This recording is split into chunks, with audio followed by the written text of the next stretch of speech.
Black Adam. Well, I do until I died. Hello বন্ধুরা, কেমন আছো সবাই? আজ তোমাদের সাথে ব্ল্যাক অ্যাডাম মুভির গল্পটি শেয়ার করব। তাহলে চলো আর দেরি না করে মুভির স্টোরি শুরু করা যাক। কাহিনীর শুরুতে আমাদের 5000 বছরের আগের সময়কে দেখানো হয়, যেখানে আমরা একজন অত্যাচারী রাজাকে দেখতে পাই, যে কিনা তার গোলামদেরকে দিয়ে কাজ করাচ্ছে। তখন একটা সময় ছিল যখন এই শহরটা স্বাধীন ছিল, কিন্তু এখানকার অত্যাচারী রাজা এই শহরের মানুষদেরকে তার গোলাম বানিয়ে ফেলেছিল। তারপর আমরা দেখতে পাই সেই রাজা এখানকার জমি তার গোলাম দিয়ে খোদাই করছিল। মূলত তিনি এমন একটি ম্যাটেরিয়ালস খুঁজতেছিল, অর্থাৎ একটা জিনিসের খোঁজ করছিল, যেটা কিনা তাকে অনেক ভয়ঙ্কর ধরনের জাদুর শক্তি দিতে পারত। আর এটা পেলে সে এখনকার চাইতে আরো বেশি শক্তিশালী হয়ে যেত। তারপর সে শুধু এই শহরের কেন, সম্পূর্ণ দুনিয়াতে সে রাজত্ব করতে পারত। আর ওই ম্যাটেরিয়ালস এর নাম ছিল অ্যাটার্নিয়াম, যেটার মাধ্যমে সে এমন একটি মাথার মুকুট বানিয়ে ফেলবে, আর যখন সেইটা তার মাথায় পড়বে তার মধ্যে এমন একটি সুপারহিরোর মতো শক্তি চলে আসবে। এখানে জমির অবস্থা বুঝে শ্রমিকরা খোদাই করছিল, আর খোদাই করতে করতে তাদের মধ্যে একজন শ্রমিক ওই অ্যাটার্নিয়াম পাথরটি খুঁজে পায়, যেটাকে ওই অত্যাচারী রাজা তার কাছ থেকে ছিনিয়ে নেয় এবং খুব তাড়াতাড়ি তার ওই মুকুটটি তৈরি করে ফেলে। সেটা মাথার পড়ার পর তার অনেক ক্ষমতা হতে যাচ্ছিল, কিন্তু এর মাঝে আমরা একটি ছোট ছেলেকে দেখতে পাই, যে কিনা ওই অত্যাচারী রাজার বিরুদ্ধে বিদ্রোহ ঘোষণা করে। সে গ্রামের মানুষদেরকে বোঝানোর চেষ্টা করে যে আমাদেরকে অত্যাচার নিপীড়ন থেকে বাঁচতে হবে, তার সামনে আমাদের মাথা নত করা উচিত নয়। যখন ওই অত্যাচারী রাজা এটা জানতে পারে, আরে এ তো আমার বিরুদ্ধে বিদ্রোহ করছে, তাই তিনি ওই বাচ্চা ছেলেকে মেরে ফেলার জন্য হুকুম দেয়। যখনই তাকে মেরে ফেলতে যাচ্ছিল, ঠিক তখনই ওই ছেলেটি সম্পূর্ণ অদৃশ্য হয়ে যায় এবং এমন একটা জায়গাতে পৌঁছে যায় যেখানে অনেকগুলো দেবতা বসেছিল। পিছন থেকে একজন দেবতা ওই বাচ্চা ছেলেটিকে বলে, তুমি সাহস দেখিয়েছো, আর এটা আমাদের কাছে খুব ভালো লেগেছে। আমরা তোমাকে এমন একটি পাওয়ার দিতে যাচ্ছি, আর যখন তুমি একটা শব্দ সেজাম বলবে, তোমার মধ্যে আমাদের সবার পাওয়ার চলে আসবে। তুমি এতটা শক্তিশালী হয়ে যাবে যে তুমি খুব সহজে ওই অত্যাচারী রাজাকে হারাতে পারবে। আর যেমন কথা তেমনই কাজ। ওই ছোট বাচ্চা ছেলেটি ঠিক তাই করে। সে সেজাম বলে এবং অনেক বেশি পাওয়ারফুল হয়ে যায়, আর তারপরেই সে ওই রাজার মহলে চলে যায়। আর ওইদিকে ওই অত্যাচারী রাজা তার মাথায় ওই শয়তানি মুকুট পড়তে যাচ্ছিল, যাতে তার কাছে অনেক পাওয়ার চলে আসে। কিন্তু ওই ছোট ছেলেটি সেজাম বলার পরে যে অনেক শক্তিশালী হয়ে গিয়েছিল, সে ওখানে এসে সবকিছু ধ্বংস করে দেয় এবং সবাইকে মারতে থাকে। সে এত বেশি রেগেছিল যে সেখানে অত্যাচারী রাজার সাথে সাথে পুরো শহরকেও সম্পূর্ণভাবে ধ্বংস করে দেয়। আর এখান থেকে কাহিনী চলে যায় 5000 বছর পরে। তারপরে আমরা বর্তমান সময়কে দেখতে পাই। আর এখন ওই সময়ে আমাদেরকে একটি শহর দেখানো হয়, যেখানে একটি গ্যাং সম্পূর্ণরূপে ওই শহরকে নিয়ন্ত্রণ করছে। এই শহরের মানুষদের উপর জুলুম করছিল, অত্যাচার এবং লুটপাট করছিল, এক কথায় পুরো শহরকে কন্ট্রোল করছিল। আসলে এই গ্যাংয়ের একটি উদ্দেশ্য ছিল ওই মুকুটটির সন্ধান করা, অর্থাৎ ওই মুকুটটিকে খোঁজ করছিল, যেটা কিনা 5000 বছর আগের অত্যাচারী রাজা তৈরি করেছিল। সে তো তখনই মারা গিয়েছে, কিন্তু তার ওই মুকুটটি এখনো ওই শহরেই কোথাও না কোথাও মাটি চাপা পড়ে আছে। তারপর আমরা একটি মেয়েকে দেখতে পাই, যার নাম ছিল অ্যাড্রিয়ানা। সে ওই মুকুটটিকে খুঁজতেছিল। এই মেয়েটি পুরাতন জিনিসকে খোঁজার জন্য অনেক এক্সপার্ট ছিল, কারণ সে একজন আর্কিওলজিস্ট ছিল। এই লোকগুলো মূলত সেই লোক যারা জমি খোদাই করে এবং ইতিহাসের অনেক কিছু তাদের জানা থাকে। তারপর ওই মেয়ে অ্যাড্রিয়ানা একটি গুহায় ঢুকে পড়ে, যেখানে অনেক খোঁজাখুঁজি এবং চেষ্টার পর সে ওই মুকুটটি খুঁজে পায়। অ্যাড্রিয়ানা এবং তার সঙ্গী সাথী এটা পেয়ে অনেক খুশি হয়, কিন্তু আমরা জানতে পারি যে তার একজন সাথী, যার নাম ইসমাইল, সে ওই গ্যাংয়ের সাথে মিলিত ছিল, যারা এই শহরকে সম্পূর্ণভাবে কন্ট্রোল করত। তারপর ইসমাইল তার সাথে থাকা একজন সঙ্গীকে মেরে ফেলে এবং তার গ্যাংয়ের অন্য সাথীদেরও এই গুহার মধ্যে ডেকে নিয়ে আসে। সব লোক এসে তাদের দিকে গুলি বর্ষণ করতে থাকে এবং বলে, অ্যাড্রিয়ানা, আমাদেরকে ওই মুকুটটি দিয়ে দাও যেটা তুমি খুঁজে পেয়েছো। তারপর ওই মেয়েটি নিচের দিকে তাকায়, যেখানে জমিনে কিছু শব্দ লেখা ছিল। যখন সে ওই শব্দগুলো উচ্চারণ করে এবং পড়ে, তখনই তার মুখ থেকে বের হয়ে যায় সেজাম।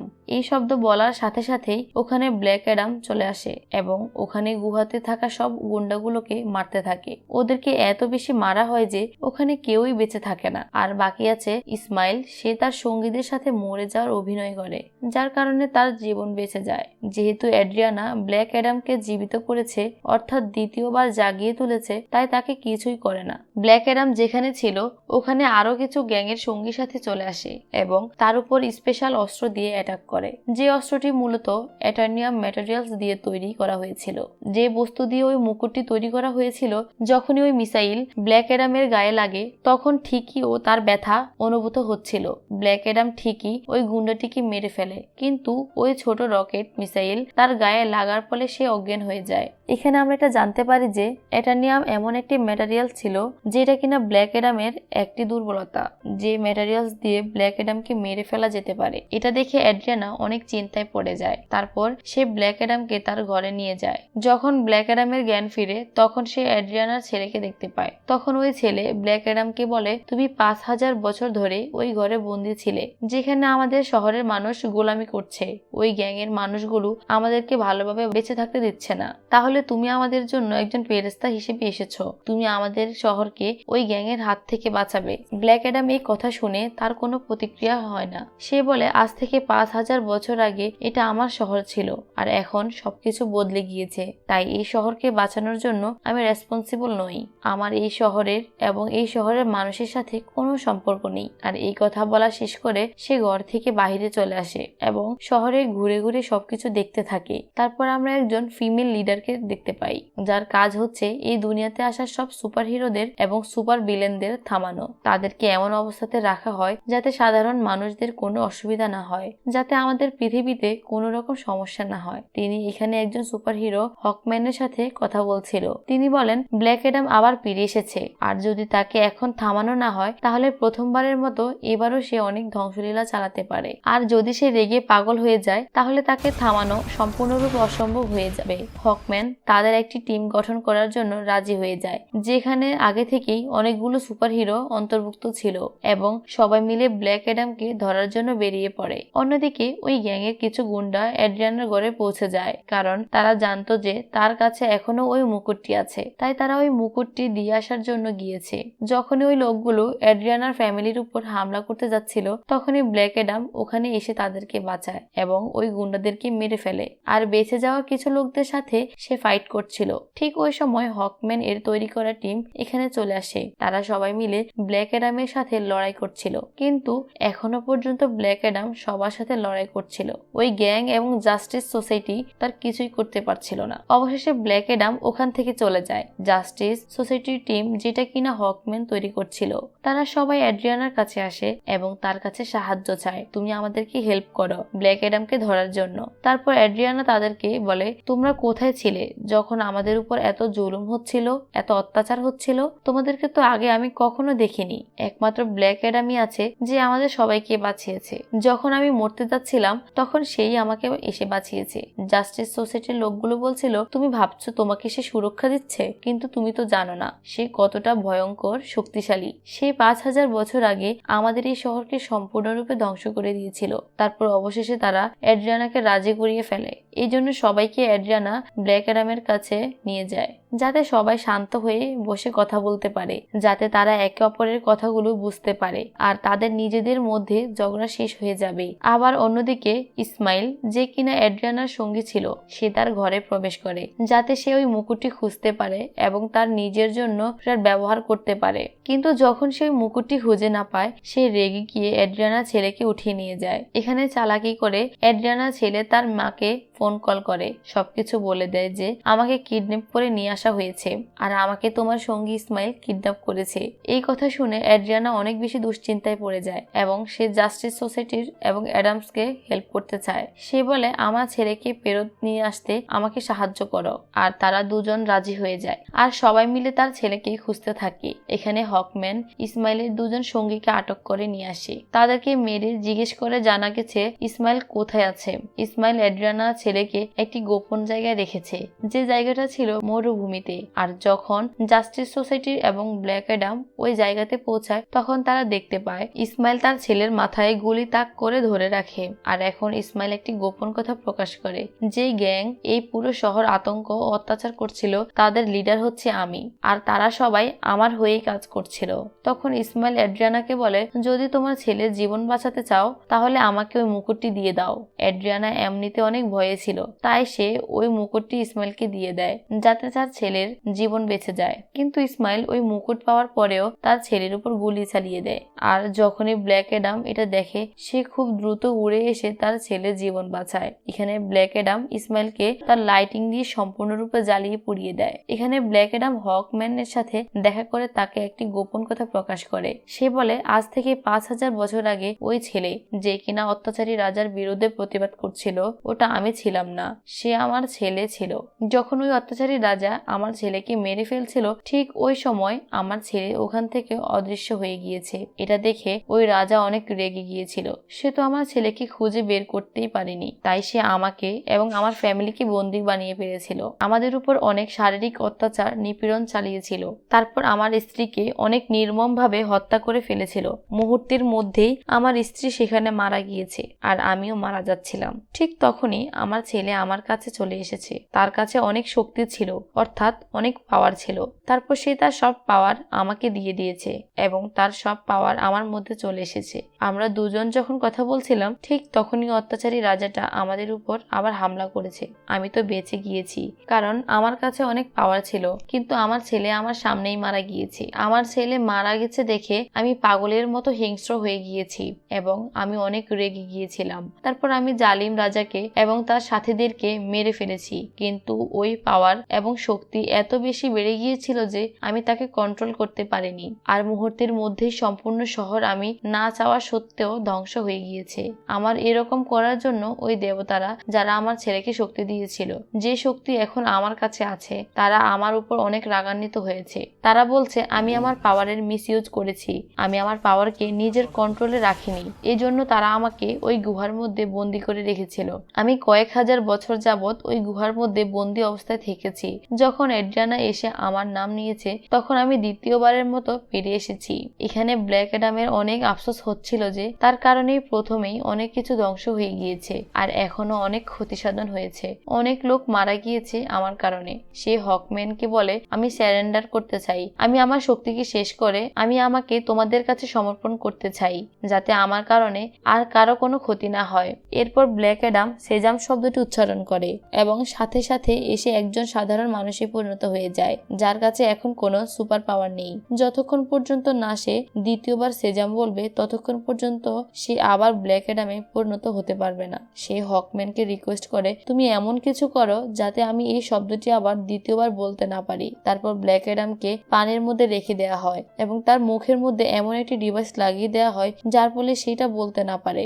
এটা এক ধরনের জেলের মতো। ব্ল্যাক অ্যাডামকে ওখানে বন্ধ করে রাখা হয়। অন্যদিকে আমাদেরকে ইসমাইলকে দেখানো হয়, যে কিনা মারা গিয়েছে। সে নরকের মধ্যে চলে গিয়েছে। ইসমাইল প্রথম থেকে একটা ব্যাপার জানতো যে যদি সে ওই মুকুটের সত্যিকারের পাওয়ার অর্জন করতে চায়, তার উপায় হচ্ছে এটা, ওই মুকুটটিকে সে নিজের হাতে ধরে রাখতে হবে। আর ওই সময় কেউ না কেউ তাকে মেরে ফেলে, অর্থাৎ সে মারা গিয়ে নরকে চলে আসে, অর্থাৎ জাহান্নামে চলে আসে। হেলের ডিমেনের সাথে দেখা করতে পারে এবং তার থেকে তার শক্তি নিয়ে নিতে পারে। এই সবকিছু ইসমাইল প্রথম থেকে জানতো। এই জন্য সে ব্ল্যাক অ্যাডামকে রাগিয়েছিল, অর্থাৎ সে ভেবেছিল যখন সে এড্রিয়ানার ছেলেকে মেরে ফেলবে, ব্ল্যাক অ্যাডাম এসে তাকে বাঁচাবে এবং আমাকে মেরে ফেলবে। ঠিক ওই সময় তার হাতে ওই মুকুটটিও ছিল। আর সবকিছু সেই প্রথম থেকে জানতো এবং সবকিছু তার প্ল্যান অনুযায়ী হচ্ছিল। এখানে হেলের ডিমেন্স ইসমাইলের সাথে দেখা হয় এবং তার সম্পূর্ণ পাওয়ার ইসমাইলকে দিয়ে দেয়। তারপর ইসমাইল এখন আর মানুষের মতো নেই, তার শরীর সম্পূর্ণরূপে আগুনে পরিণত হয়েছে। ইসমাইল তার শক্তির সাথে এই পৃথিবীতে চলে আসে এবং সবদিকে ধ্বংসলীলা চালানো শুরু করে। যখন জাস্টিস সোসাইটির ওই ব্যাপার জানতে পারে, তারা তাকে প্রতিহত করার জন্য তার সামনে আসে। অনেকক্ষণ ধরে তার মধ্যে লড়াই চলতে থাকে, কিন্তু শাবাক যথেষ্ট পাওয়ারফুল ছিল, যার কারণে তারা সবাই মিলেও তাকে থামাতে পারছিল না। জাস্টিস সোসাইটির আরেকজন টিম মেম্বার হচ্ছে ডক্টর ফেইট। তিনি তার মাল্টিফেল ক্যারেক্টার তৈরি করে শাবাককে প্রতিহত করার চেষ্টা করে। তারপরও সেটা কোনো কাজে আসেনি। খুব তাড়াতাড়ি তারা বুঝে ফেলে শাবাককে একমাত্র ব্ল্যাক অ্যাডাম ছাড়া আর কেউ থামাতে পারবে না। তারপর ডক্টর ফেক টেলিপ্যাথির মাধ্যমে ব্ল্যাক অ্যাডামের সাথে কথা বলতে থাকে। তিনি বলেন, তোমার হেল্প আমাদের প্রয়োজন। আর ওই লোকগুলো এখান থেকে অনেক সাহায্য করে যাতে ব্ল্যাক অ্যাডাম তার ওই বন্দি দশা থেকে মুক্ত হতে পারে। আর ব্ল্যাক অ্যাডাম পানি থেকে বের হয়ে কিছু সৈন্য সামন্তকে মারতে থাকে। পানি থেকে এসে সে সরাসরি সেজাম শব্দটি উচ্চারণ করে আর সাথে সাথেই তার ব্ল্যাক অ্যাডামের শক্তি ফিরে আসে। তাই সেই সময় নষ্ট না করে শেবাকের কাছে যেতে থাকে। অন্যদিকে জাস্টিস সোসাইটির সব সদস্য এখনো শাবাকের সাথে লড়াই করে যাচ্ছে আর এভাবেই তাদের একজন সঙ্গী ডক্টর ফেট ওখানেই মারা যায়। হকম্যান ও অনেক লড়াই করছিল শাবাকের সাথে, কিন্তু তার চেষ্টা কোনো কাজে আসেনি। ভালো তো তখনই হয় যখন ব্ল্যাক অ্যাডাম ওখানে চলে আসে। তারপর ব্ল্যাক অ্যাডাম এবং শাবাকের মধ্যে অনেক লড়াই হয়। তাদের মধ্যে যথেষ্ট দুর্ধর্ষকর ফাইটিং হচ্ছিল। একটা সময় মনে হচ্ছিল ব্ল্যাক অ্যাডামই একমাত্র শাবাককে হারাতে পারবে। কিছুক্ষণ পর ব্ল্যাক অ্যাডাম শাবাকের মাথা ধরে দুই টুকরো করে ফেলে। খুব সুন্দরভাবে তার পুরো শরীর দুই অর্ধেকে বিভক্ত করে ফেলে এবং শাবাককে মেরে ফেলে। আর এভাবেই শাবাক মারা যায় আর সবকিছু স্বাভাবিক হয়ে যায়। সবকিছু ঠিক হতে লাগলো এবং শহরের লোকজন ব্ল্যাক অ্যাডামকে তাদের রক্ষাকর্তা ভাবতে থাকে। তারা এটা বিশ্বাস করতে থাকে যে ব্ল্যাক অ্যাডাম আমাদেরকে এবং আমাদের শহরকে বাঁচিয়েছে। তারপর আমরা ওই লেডিকে দেখতে পাই যিনি জাস্টিস সোসাইটির টিম বানিয়েছিল যাতে তারা ব্ল্যাক অ্যাডামকে থামাতে পারে। তিনি ব্ল্যাক অ্যাডামকে বলেন, তোমার যা মন চায় তাই করো, কিন্তু তুমি তো এই শহর থেকে কখনো বের হবে না। শহরের লোকদের রক্ষাকর্তাও হও, তাদের খেয়াল রাখো, তাদের গার্ডিয়ান হও, তাতে আমার কিছু যায় আসে না। শুধু আমার একটাই কথা, তুমি এই শহর থেকে কখনো বের হবে না। যদি তুমি এই শহর থেকে বাহিরে আসো তাহলে তোমার জন্য ভালো হবে না। এখানে ব্ল্যাক অ্যাডাম তাকে দেখে বলে, আমার উপর কেউ খবরদারি করতে পারবে না। আমার যখন যা কিছু করতে মন চাইবে আমি আমার মন মতোই করব। তখনই ওই লেডি বলে, তুমি হয়তো ঠিক বলছো, তোমাকে থামানোর জন্য হয়তো এই দুনিয়াতে কেউ নেই, কিন্তু আমি এমন একজনকে জানি যে কিনা আমাদের পৃথিবী থেকে আসেনি। তারপর ব্ল্যাক অ্যাডামের রাগ চলে আসে এবং ওই স্ক্রিনকে ধ্বংস করে দেয় যেটার মাধ্যমে ওই লেডি কথা বলছিল। ওইটা ধ্বংস হওয়ার পর সব দিক থেকে ধোঁয়া উঠছিল আর তখনই ওই ধোঁয়া থেকে বাহিরে আসে সুপারম্যান। সে ব্ল্যাক অ্যাডামকে বলে, সব সময় বসে কথা বলা উচিত। যখন সুপারম্যানের কথা বলে তখন মুভি এখানেই শেষ হয়ে যায়। বন্ধুরা, ভিডিওর গল্পটি যদি তোমাদের কাছে সামান্যতম ভালো লেগে থাকে তাহলে আমার চ্যানেলটিকে সাবস্ক্রাইব করতে পারো। তো দেখা হচ্ছে অন্য আরেকটি সুন্দর মুভির কাহিনী নিয়ে। সেই পর্যন্ত ভালো থেকো এবং নিজের যত্ন নিও। Thank you for watching.